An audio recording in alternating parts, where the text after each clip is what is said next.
Uma hora de conversa, de perguntas incómodas ou de questões pertinentes. Uma hora para saciar a curiosidade e divulgar as mais recentes descobertas científicas que impactam as nossas vidas e a sociedade. Uma hora que passa num instante. Uma hora de ciência com impacto.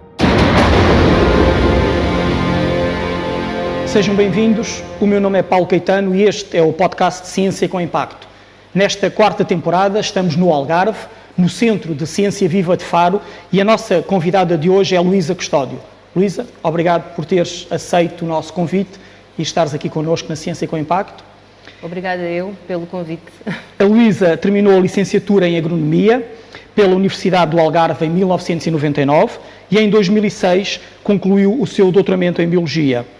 Foi orientadora de 6 estudantes de doutoramento e é autora de 107 artigos científicos e 3 capítulos de livros.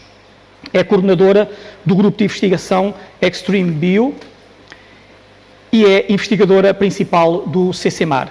Os seus principais interesses de investigação são os compostos naturais com interesse cosmético, farmacológico e medicinal, bem como a criação de sistemas de produção sustentáveis de plantas halófitas para fins comerciais. Luísa, mais uma vez, obrigado por estares aqui connosco na Ciência com Impacto. Eu ia começar a nossa conversa por questionar-te sobre o teu percurso académico inusitado. Começaste na agronomia e acabaste, enfim, não sei se acabaste, mas vieste até à biotecnologia marinha.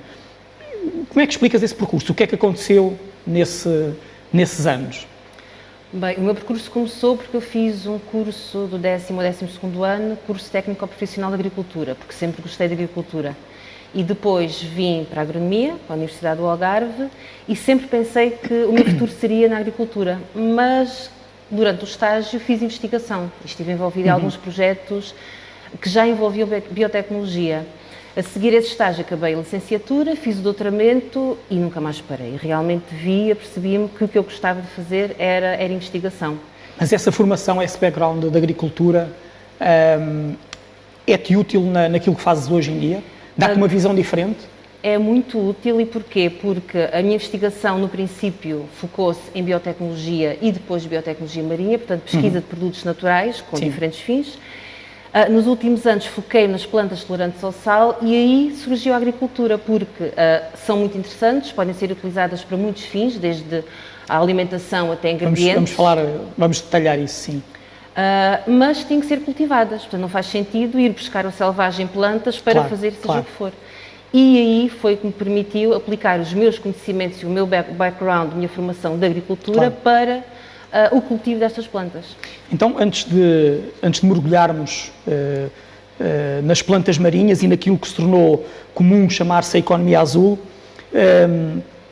vamos passar primeiro pelo verde. Andaste pelo verde antes de mergulhares no azul, com projetos de investigação relacionados com a produção de alfarrobeiras e sobreiros. O que é que andaste a fazer nessa altura?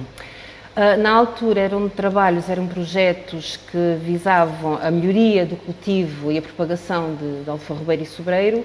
O meu trabalho era fazer a micropropagação de espécies e de cultivares selecionadas de sobreiro e alfarrobeiro, ou seja, fazer identificação de indivíduos muito interessantes, não é? Quer a nível de produção de cortiça, quer a nível de produção de alfarroba, e depois produzir clones em laboratório. Garantir que tinham descendência. E, exatamente, garantir a produção de clones geneticamente iguais aos progenitores. E depois fazer a avaliação de propriedades biotecnológicas de produtos obtidos dessas espécies. Eu ia-te perguntar sobre isso, porque confirma-se então que as alfarrobas, para além do seu potencial para doces e licores, têm também compostos naturais com atividade antimicrobiana e quimiopreventiva, é isso? Tem. Foi isso que o teu trabalho... Exatamente, para além da antioxidante, que isso já normalmente é uma atividade biológica comum às plantas, tem capacidade de matar células de cancro sem afetar células saudáveis, exatamente, e por isso mesmo pode ter algumas aplicações que vão além daquelas que nós conhecemos, que são fazer doces, fazer licores e etc.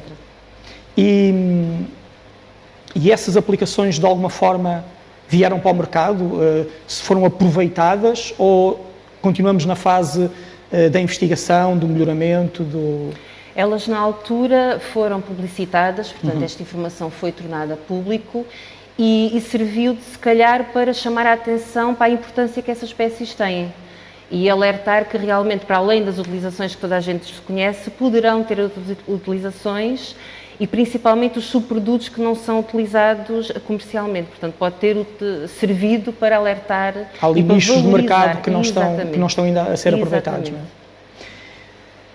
E então, daqui passaste para a biotecnologia marinha, portanto já estavas a trabalhar em biotecnologia, não é? No fundo, mudaste para o tema do mar e começaste a participar numa nova linha de investigação do CCMAR, penso eu, se não estiver enganado. Estávamos em 2009 e aqui também o teu foco de investigação continuaram a ser estes componentes, estes compostos bioativos. Exatamente, o meu primeiro pós-doc foi em biotecnologia, mas com alfarrobeira e sobreiro. Sim.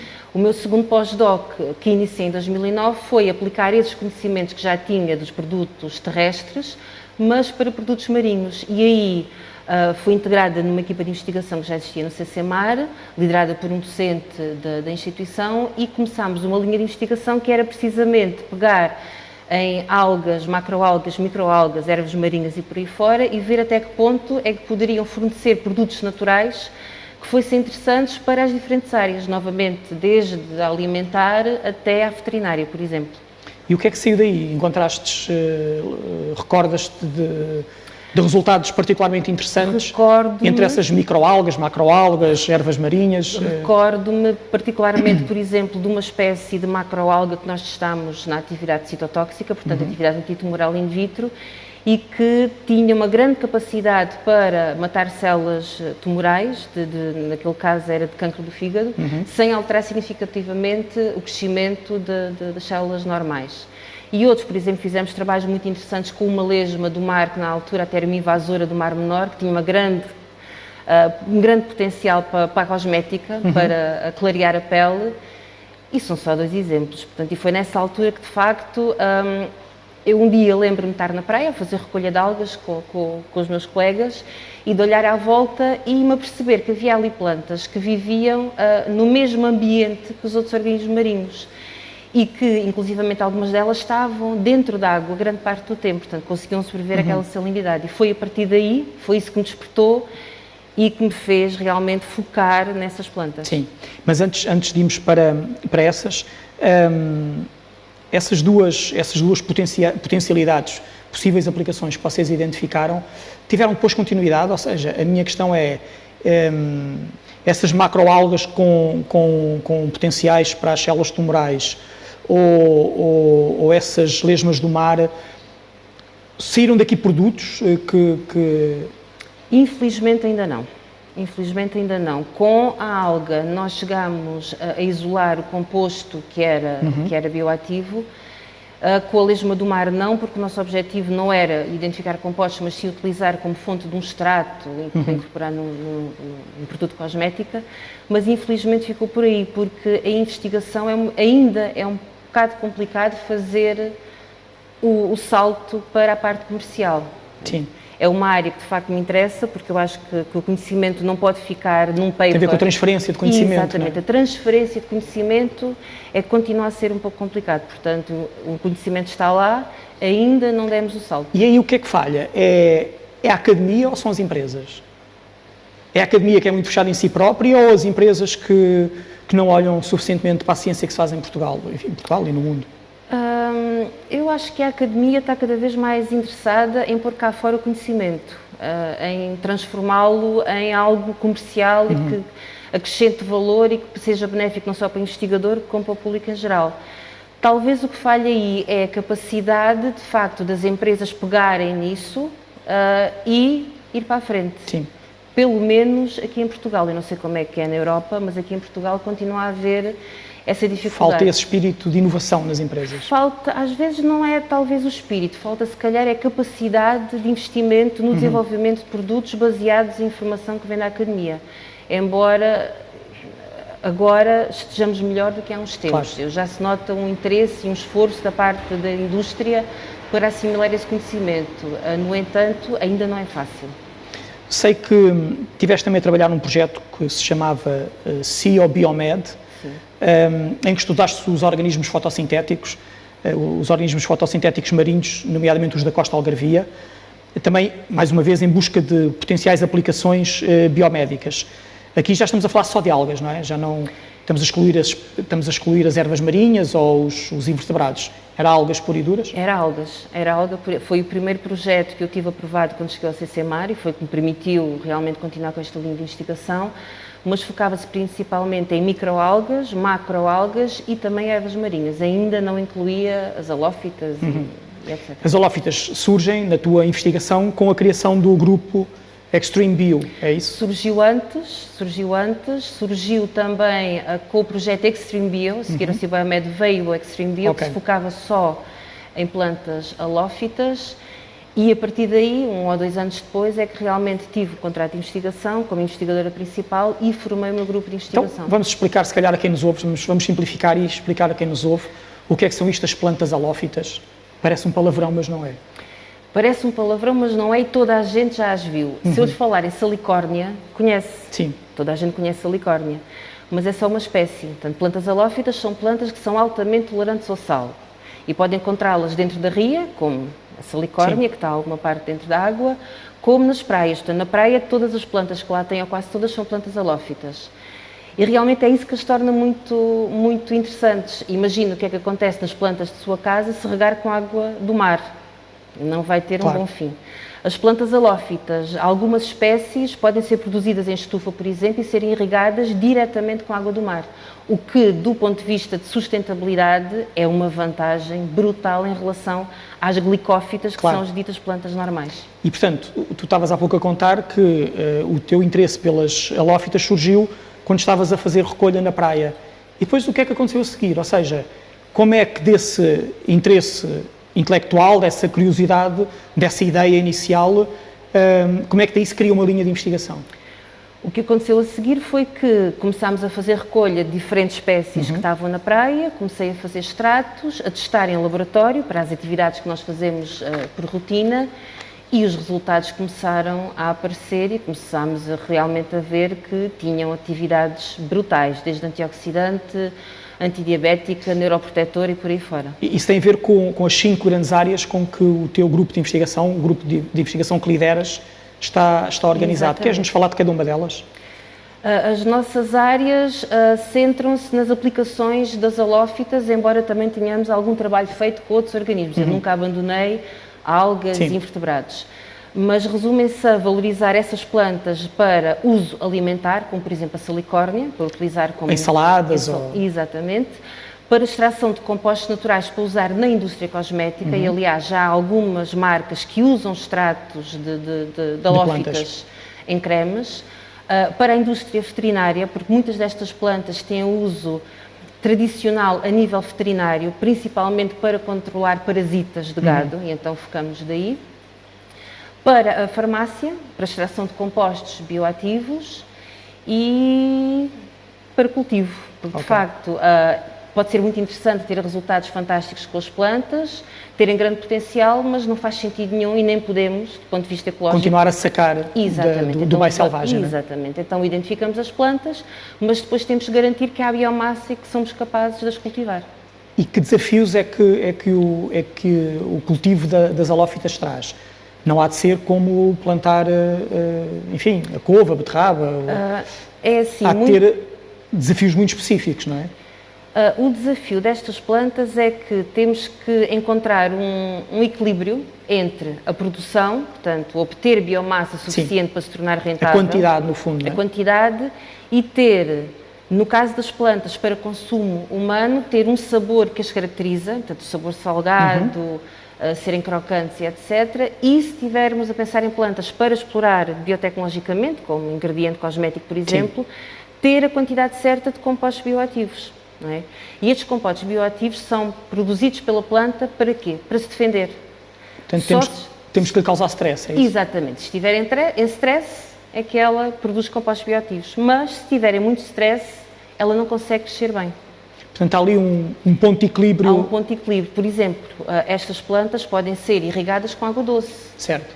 mas aí não vão produzir tantos compostos bioativos, nem vão ter aquele sabor salgadinho. Portanto, é ali um equilíbrio. Mas mesmo a salinidade há de ter os seus limites, não é? Tem os seus limites. Portanto, há algumas espécies que nós conseguimos irrigar com água diretamente do mar. Sim. E às vezes até mesmo com água com mais salinidade que a própria água do mar, mas há outras que não.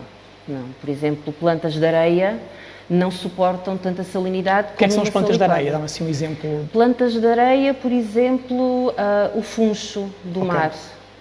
O funcho do mar, o caril da areia, são plantas de areia ou rocha, no caso do funcho é mais rocha. Esses nomes comuns já são para evocarmos a gastronomia? Já de alguma forma serve para nos indicar que são comestíveis e que podem ser aproveitados? O funcho do mar, o aroma lembra o nosso funcho terrestre. Sim.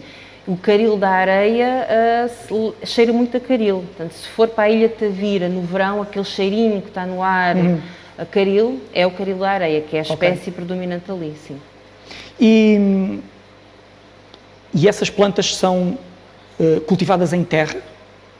Como uma planta normal terrestre, chamemos-lhe assim? Podem ser cultivadas em terra. No entanto, se fizerem irrigação com água salgada, não pode utilizar um solo normal que não esteja já salinizado, porque aí está a salinizar o próprio solo.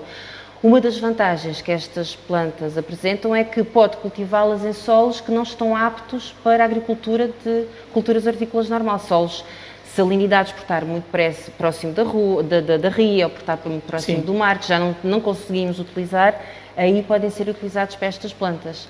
E, por exemplo, imagino que tem um solo, e acontece muito aqui no Algarve, que tem um furo, mas a água do furo é salobra, que não pode ser utilizada.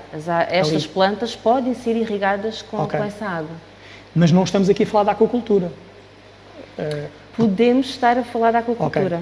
Por exemplo, um dos projetos que o meu grupo tem agora a decorrer, o objetivo é precisamente aliar a aquacultura com o cultivo destas plantas. Como nós temos uma estufa ao lado, portanto, temos em Olhão, no IPMA de Olhão, ao lado de um tanque de cultura, de aquacultura de diferentes espécies de peixe, e a irrigação destas plantas é feita com água que vai diretamente dessa água. Qual é a vantagem? São duas. Está a utilizar água... Aqui um sistema circular, não é? Exatamente. Está a utilizar água que de outra maneira iria ser canalizada para o exterior, e está a aproveitar os nutrientes que estão nessa água devido à atividade dos peixes, à alimentação dos peixes. Na chamada, numa economia circular e num circuito circular e fechado. Sim. E vocês nunca avançaram, mais uma vez, desculpa sempre esta insistência depois na aplicação final, nunca fizeram o aproveitamento, a comercialização de algumas dessas plantas para consumo?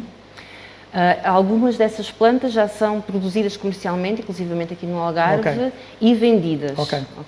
O que nós estamos a fazer é pegar em algumas espécies que ainda não foram cultivadas, e desconhecidas, e estamos a tentar otimizar o cultivo dessas espécies neste sistema fechado aliado à aquacultura.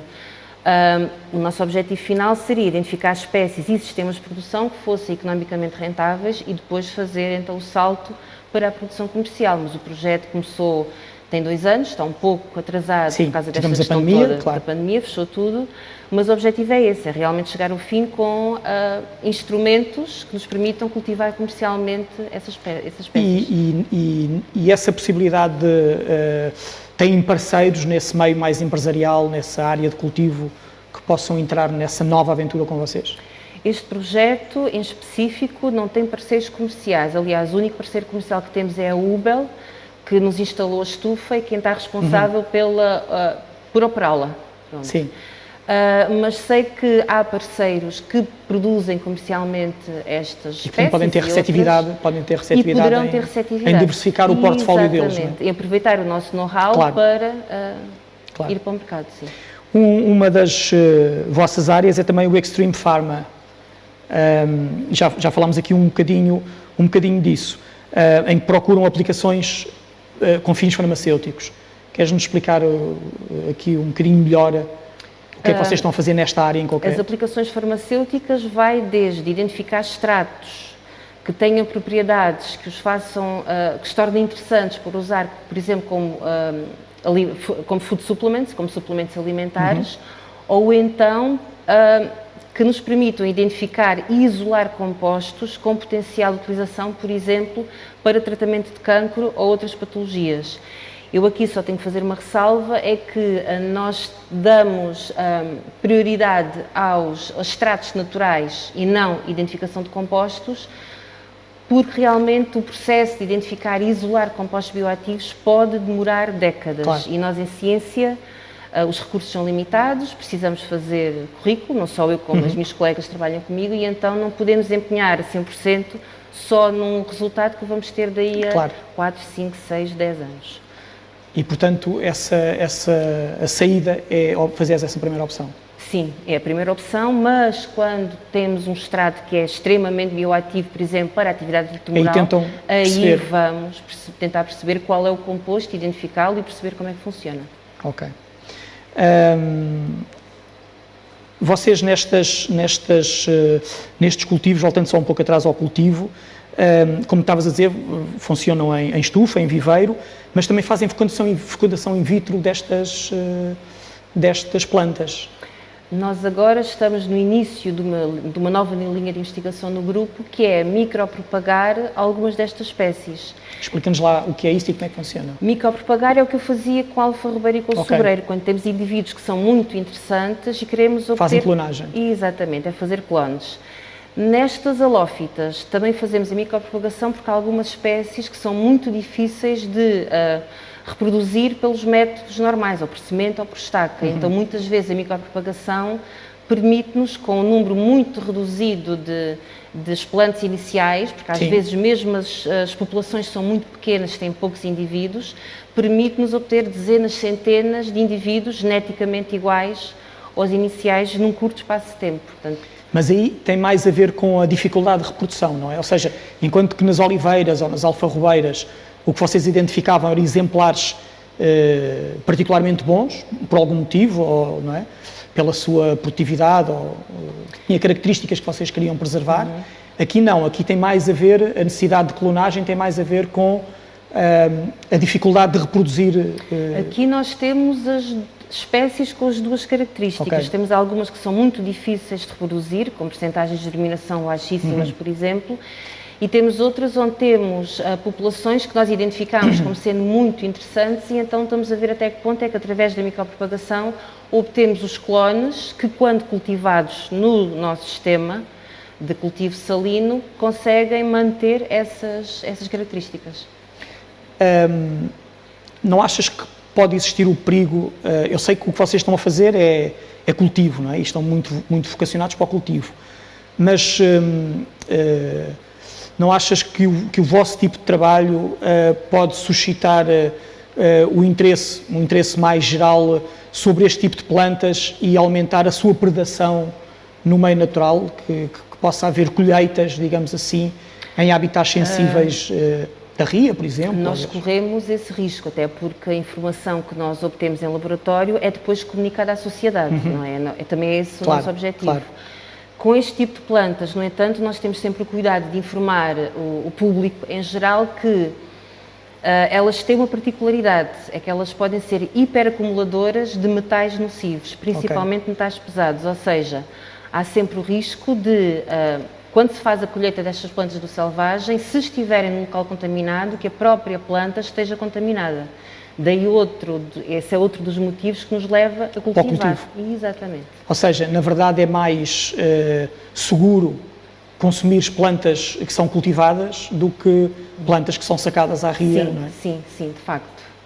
E se nós pensarmos, por exemplo, na ria, o próprio substrato da ria, o lodo, pode acumular grandes concentrações de metais pesados, dependendo do local. Apanhar e consumir plantas dessa zona poderá ser um risco. Portanto, isso é uma informação que nós transmitimos sempre. À semelhança de bivalves e de... Exatamente. Portanto, há que ter muito cuidado quando se vai apanhar essas plantas, porque podem, de facto, estar contaminadas. Há pouco, um pouco mais atrás na nossa conversa, estavas-me a dizer que o teu grupo de investigação estudava as micro e as macroalgas, as ervas marinhas, as plantas halófitas e até invertebrados marinhos. Queres explicar, enfim, a quem nos segue, de uma forma simples, quais é que são as diferenças entre estas várias classes que evocaste? As macroalgas é fácil, são as algas que nós normalmente vemos na praia. Aquelas algas vermelhas e tal, que vêm com as marés. Exato. As microalgas são algas, mas que não são visíveis a olho nu. Portanto, por exemplo, são os organismos que são responsáveis pelas marés vermelhas, por às vezes aparecerem bioluminescência na água, na areia e por aí fora.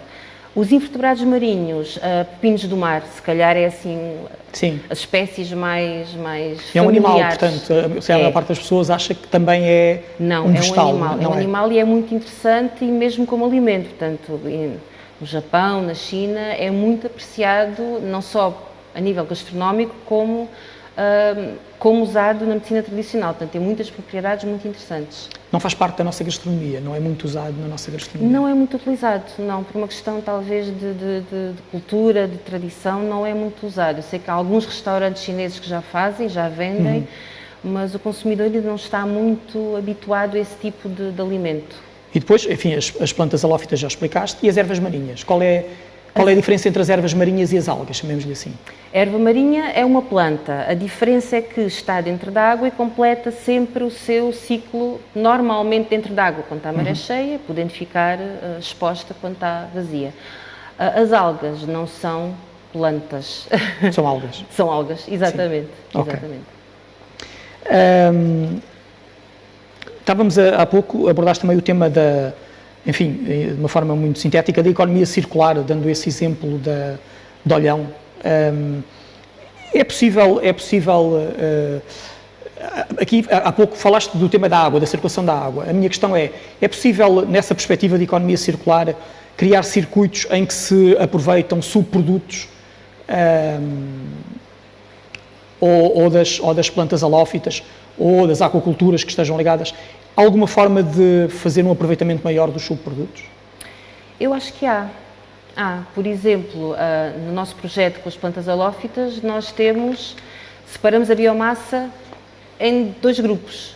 A biomassa que é edível, a biomassa que é comestível, por exemplo, e aí fazemos o perfil nutricional e vemos até que ponto é que essa planta realmente tem propriedades benéficas para nós. E depois temos toda a parte que não é comercializável, quer seja raízes, quer seja partes mais lenhosas, mais duras, menos agradáveis.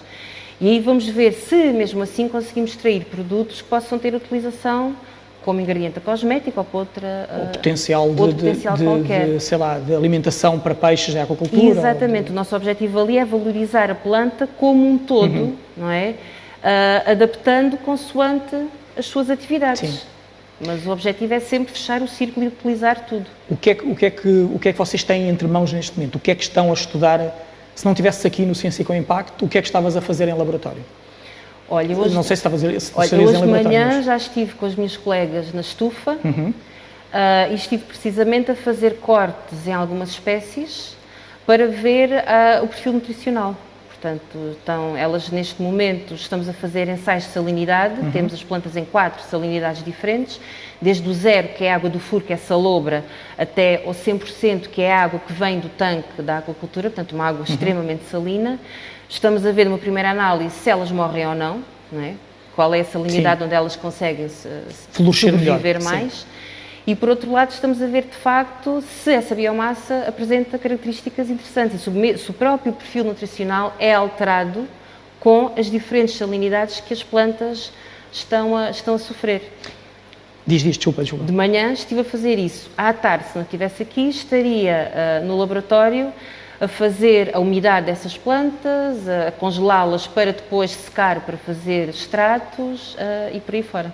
Quando falas em perfil nutricional, estamos a falar do quê concretamente? Do sabor que a planta vai ter se for consumida, dos ingredientes que ela aporta? Exatamente. Perfil nutricional eu falo de avaliar desde a proteína total, os lípidos totais, vitaminas, minerais, umidade, cinzas, ou seja, todos os elementos nutricionais que são importantes para a alimentação humana. E depois a textura, o sabor...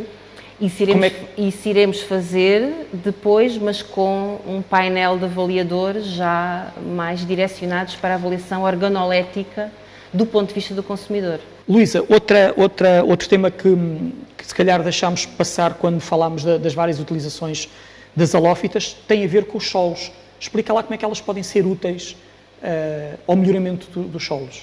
Pronto, como eu já disse, estas plantas têm esta característica que é poderem acumular grandes concentrações de metais pesados e sobreviver, ok? Então, esta característica pode ser explorada, por exemplo, para fitorremediar solos contaminados. Nós, neste momento, somos parceiros de um projeto PRIMA, onde estão envolvidos 7 parceiros da zona mediterrânica.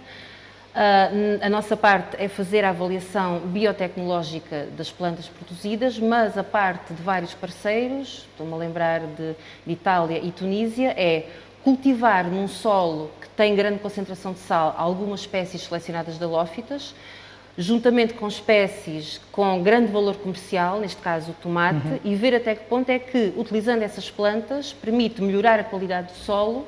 E permite ter boas produções de tomate. Exatamente. E sei também, e estávamos a caminhar para o fim da nossa conversa, sei que em março deste ano, portanto há muito poucos meses, vocês começaram um novo projeto que te está a entusiasmar muito. Queres nos levantar a ponta do véu? Sim, é um projeto financiado pela FCT, Fundação para a Ciência e Tecnologia, e é o Green Value. Neste projeto nós vamos fazer extratos de plantas que nós já sabemos que têm atividades interessantes e vamos ver até que ponto é que podem ser utilizadas como aditivos alimentares. Por exemplo, para preparar queijo, para preparar iogurtes, para conservar fatias de fruta que são vendidas desidratada e por aí fora. Nós até o momento já fizemos queijo de cabra com 2 dessas espécies. Não trouxeste? Não, comi-as antes de chegar aqui, lamento. Já fizemos queijo de cabra com 2 espécies que são muito aromáticas e o nosso objetivo é... Quais é que são essas espécies? É o funcho e o caril. Que falámos há pouco. Exato. Sim. E o nosso objetivo aqui são 2. Primeiro é conseguir um produto, pegar num produto que já é reconhecido e aceito pelo consumidor e ver se, por um lado, se conseguimos melhorar esse produto, por exemplo, aumentando o tempo de prateleira. Certo. E por outro, ver se esse produto, com a adição das nossas plantas, consegue aportar ao consumidor propriedades que antes não tinha, como, por exemplo, atividade antioxidante, atividade inflamatória. Também já fizemos... E isso é quantificável? Ou seja, é quantificável. Nós fazemos, por exemplo, determinamos a atividade antioxidante dos produtos que pomos no queijo e depois vamos ver a atividade antioxidante do queijo já depois da incorporação desse produto. Estamos também a fazer iogurtes, onde estamos a incorporar extratos feitos a partir de frutos do chorão. O chorão, que é aquela invasora... Que é uma planta invasora, sim. Exatamente, mas que muita gente não sabe que dá um fruto que é muito agradável. E nós vimos, de facto, que esse fruto apresenta propriedades muito, muito interessantes. Então, estamos a ver se conseguimos um iogurte que seja organolepticamente agradável ao consumidor, mas que, por outro lado, possa ser considerado um alimento funcional. Para além das propriedades de iogurte, ainda consiga... E que propriedades é que a planta aporta por si só? Por si só, muitas. Aliás, o próprio chorão, na África do Sul, é uma importante planta de uso medicinal. Okay. Ela tem atividade antioxidante, anti-inflamatória, antimicrobiana, e então nós vamos tentar aproveitar essas propriedades para incorporar no iogurte.